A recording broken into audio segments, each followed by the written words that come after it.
Yung kulani, nangyayari yan. Diba? Naalala ko noon, pag inuubo ako, Doc, or may matinding cough and flu, yung sinisipon ka, inuubo ka.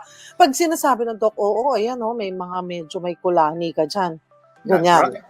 Yun, meron maliit. Kasi dyan nag-iipon-ipon yung mga lymphocytes mo. At namamaga ngayon yung lymph node o kulani mo. Minsan masakit. Yan ay senyales ng simpleng infeksyon lamang. Kaya nga lang, sa mga ibang tao, sa kamalasan, kung mahina ang kanilang resistensya, pwedeng mag-progress ng mutation. That means naiiba yung genes, nagiging malaking bukol na. Yung kagaya litrato kanina natin. Oo, na meron pwede dito mong sa maipakita natin yung leeg na yon. Yung may bilog dito kanina. Yan yun. Oo.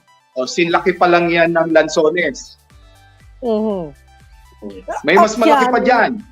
Hindi lamang pa isa-isa yan. Pwedeng, hindi lamang laging sa leeg. Pwedeng sa ibang bahagi. Ayan. Naku, yan. O, ayan. O, sa ibang bahagi na yan. Hindi na sa leeg. Parang sa may bumaba na dito sa may balikat. Oo. Yes, sa may balikat. Sa between, sa leeg, pwede rin sa kilikili yan. balikat, diba? Pwede rin sa kilikili. Yung ganyan kalaki. Ganyan kalalaki. Pag sinabi na nating lymphoma. Pero may nararamdaman ba, Doc? May nararamdaman ba kapag may lymphoma? Kagaya yan. Iba-iba. Yung na yan. Oo. Yung iba, may konting kirot. Pero, dahil ito ay isang uri ng cancer, nandun na yung kadalasang sintomas ng may cancer, gaya ng pangangayayat, panghihina, pwedeng namumutla, medyo kung may kaunting lagnat, pwedeng kakatihin ng kaunti ang balat. Mga senyales ng cancer andun sa kanya. Kasama dyan yung unexplained weight loss.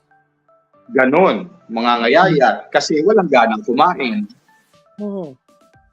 So, pag ganito po yung mga senyales, sintomas, mga kapatid, ayan, napapansin nyo, may nakakapa kayo, hindi lamang, pwedeng isa lang, pwede ring marami yan, no, Doc?